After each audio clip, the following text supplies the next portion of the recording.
Bem-vindo ao curso de cálculo das funções de uma variável real. Eu sou Marcos Paulo e nesse episódio vamos estudar os limites no infinito. Acompanhe comigo. Para introduzir as ideias que nós vamos desenvolver aqui, nós vamos considerar uma função que está aí, f, definida em todos os reais exceto menos 1, em R, pela lei f de x igual a 1 menos 1 sobre x mais 1. Note que o menos 1 está fora do domínio da função, porque quando você tenta calcular a imagem dele, ele zera o denominador. Por isso, ele não pode ser elemento do domínio.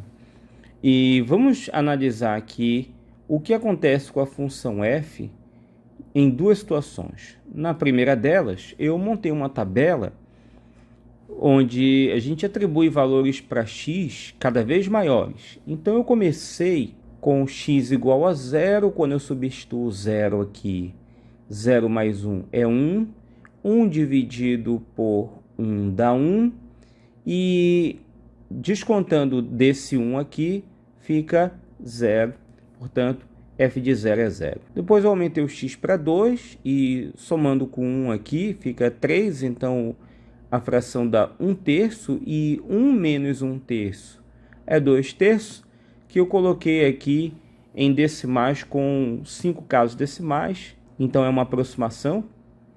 Depois eu aumentei o x de 0 para 2, coloquei aqui no denominador, 2 mais 1 é 3, então a fração dá 1/3, descontando de 1 dá 2/3. Fazendo a divisão de 2/3, ou melhor, de 2 para 3, dá uma dízima periódica, e eu coloquei aqui na tabela apenas 5 casos decimais, deu 0,6666. Bom, agora eu aumentei o x muito mais do que anteriormente, aumentei para 100 e fazendo as contas, aí eu já usei uma calculadora e coloquei também com 5 casos decimais o resultado de 0,99009. E para x igual a 200, a função aumenta para 0,99502. E como você pode observar, quando x assume 1 milhão, então o resultado de f é 0,999.999. Então, analisando essa tabela, a gente fica com a sensação de que quanto mais eu aumento o x, mais a função se aproxima de 1. E para x, assumindo valores cada vez menores, eu montei uma tabela onde eu começo aqui com x igual a menos 2, substituindo aqui na função menos 2 mais 1 é menos 1. Então, 1 dividido por menos 1 dá menos 1, e 1 menos menos 1 é 2, portanto, x é igual a menos 2, dá f de x igual a 2. Aí eu diminui um pouco para menos 5, colocando menos 5 aqui dá menos 5, mais 1 dá menos 4, e 1 dividido por menos 4 é 0,25, negativo, e esse negativo com o negativo daqui vira positivo, assim eu somo 1 mais 0,25 dá 1,25. Coloquei um zero aí, eu não precisava ter colocado. Mas agora eu vou diminuir muito mais do que anteriormente o x, de menos 5 para menos 400, e eu fico com, já usando a calculadora, 1,0025, diminuindo ainda mais para menos 2000, a gente fica com 1,0005, aí com 4 casos decimais, e à medida que você vai diminuindo cada vez mais, fica com aquela sensação de que quando o x assume um número cada vez menor, a função se aproxima de 1. Então, tanto no primeiro caso como no segundo caso, quando x aumenta cada vez mais e quando x diminui cada vez mais, a função f se aproxima de 1. Essas duas situações nos fornecem dois tipos de limites. primeiro deles é o seguinte: dada a função f definida no intervalo de a até mais infinito em R, sendo esse intervalo aberto, diremos que ela se aproxima de L quando x cresce ilimitadamente ou arbitrariamente, e nós vamos denotar isso pelo símbolo limite de f de x quando x tende a mais infinito igual a L. Quando dado qualquer epsilon maior que zero, conseguimos exibir um delta também maior que zero, de tal maneira que x maior que delta implica que o módulo de f de x menos L é menor do que epsilon.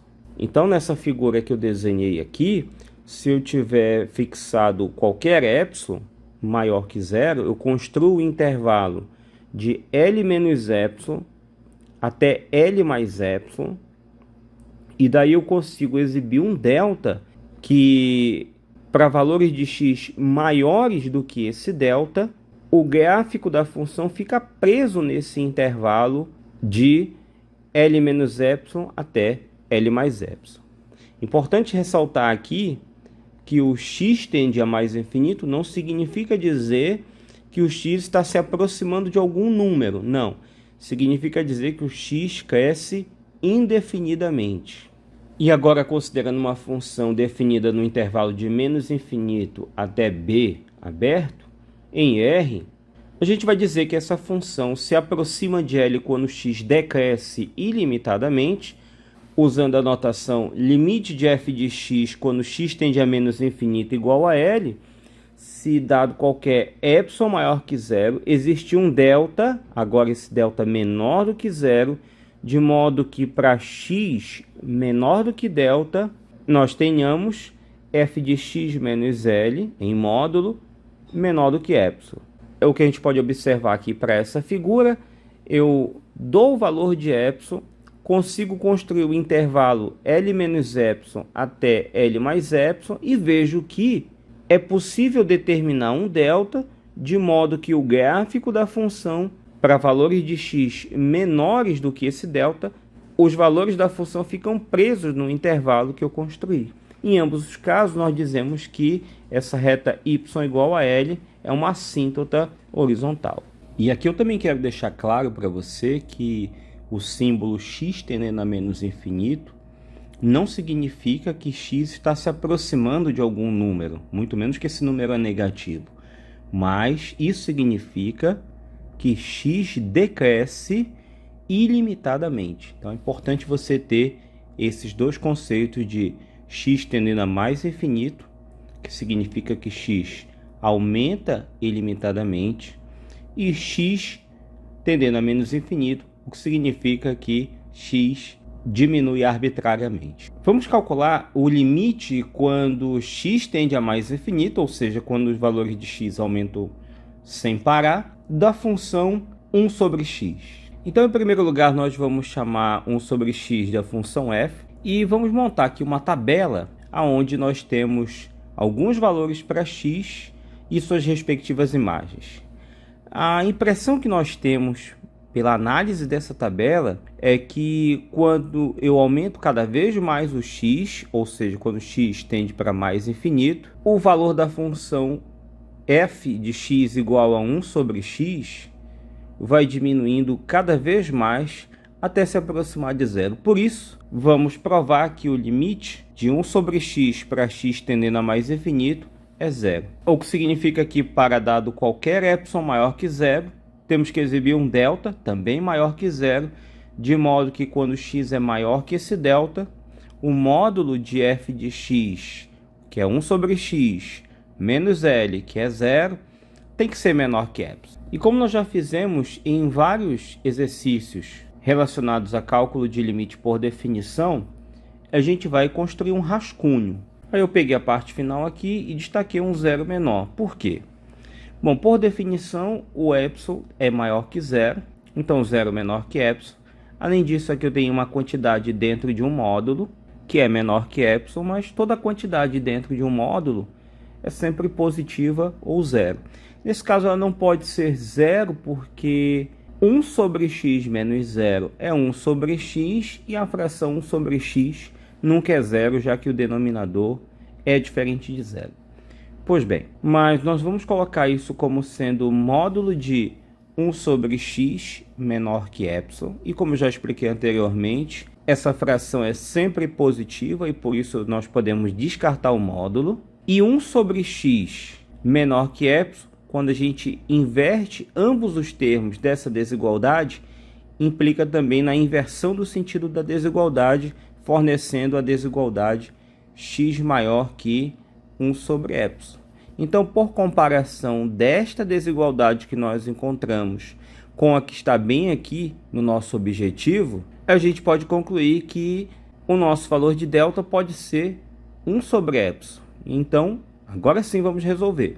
Dado qualquer epsilon maior que zero, vamos escolher um delta na forma 1 sobre epsilon e desenvolver a desigualdade x maior que delta, ou seja, x maior que 1 sobre epsilon. Mas invertendo ambos os membros, você já sabe que inverte também o sentido da desigualdade, por isso 1 sobre x menor do que epsilon. E aqui eu vou chamar a atenção que nós já sabemos que 1 sobre x é positivo, que por sua vez é menor que epsilon, já que a gente está considerando o epsilon positivo, então menos epsilon é negativo. Mas a parte que vai mais me interessar aqui não é esse zero. Aliás, eu vou colocar esse zero em outra posição, sem perder a validade dessa desigualdade. Nós vamos escrever como menos epsilon menor que 1 sobre x menos zero, menor que epsilon. E das propriedades de módulo, isso significa que módulo de 1 sobre x menos zero é menor do que epsilon, justamente aquele resultado que nós queríamos concluir, e, portanto, fica provado que 1 sobre x se aproxima de zero toda vez que o x aumenta indefinidamente. Aqui no teorema 1.19 eu estou relacionando para você todas as propriedades de limite tendendo ao infinito. Elas são praticamente as mesmas propriedades que nós vimos quando x tende a um certo número. Então nós temos aí se limite de f de x igual a L e limite de g de x igual a m, ambos quando x tende a mais infinito e uma constante k real, vale o limite da constante, que é a própria constante, o limite do produto de uma função por uma constante, você conserva a constante e multiplica pelo limite da função, o limite da soma, que é a soma dos limites, o limite do produto, que é o produto dos limites, e o limite do quociente, que é o quociente dos limites, desde que o denominador g de x tenda para um número que não seja zero. Tenho duas observações para fazer para você em relação a essas propriedades. A primeira é que tanto o limite da soma como o limite do produto podem ser estendidos por indução matemática para uma quantidade finita de funções. Então, não necessariamente eu posso ter duas aqui, posso ter três ou mais, e a mesma coisa para o produto, que o limite será a soma ou produto dos três limites ou mais das funções envolvidas. E esse teorema continua válido também se eu trocar x tendendo a mais infinito por x tendendo a menos infinito. A demonstração desse teorema não será feita nesse episódio, vou deixar para o próximo episódio, mas eu vou usá-lo em mais um exercício para finalizar esta aula. Vamos provar que sin é um número natural, não zero. Então, o limite de 1 sobre x elevado a n também dá zero quando x tende a mais infinito. E para resolver esse exercício, eu vou considerar o limite do produto e o exemplo 1.18 que nós fizemos nesta aula. Então, começando com o limite, quando x tende a mais infinito de 1 sobre x elevado a n, esse 1 sobre x elevado a n, ele pode ser decomposto em produto de n fatores iguais a 1 sobre x. E como nós já sabemos, o limite do produto pode ser estendido para uma quantidade finita, e isso me permite escrever limite de 1 sobre x, etc., vezes limite de 1 sobre x. E pelo exemplo 1.18, cada um desses fatores, cada um desses limites, tendem a zero, então nós temos zero multiplicado por zero, etc., até zero e, claro, dá zero. E eu deixo como exercício para você provar que esse limite também não se altera se eu trocar x tendendo a mais infinito por x tendendo a menos infinito. Para você resolver esse exercício, você terá que adaptar o exemplo 1.18 para x tendendo a menos infinito e usar a mesma ideia aqui do exemplo 1.20 para concluir que, mesmo quando x tendendo a menos infinito, 1 sobre x elevado a n tende para zero. Beleza? Eu espero que você tenha gostado. Não se esqueça de curtir, compartilhar e comentar. E claro, ative o sininho para saber quando haverá novos episódios. Aliás, o próximo episódio você já sabe, nós vamos provar o Teorema 1.19. Então eu te aguardo, até lá e bons estudos.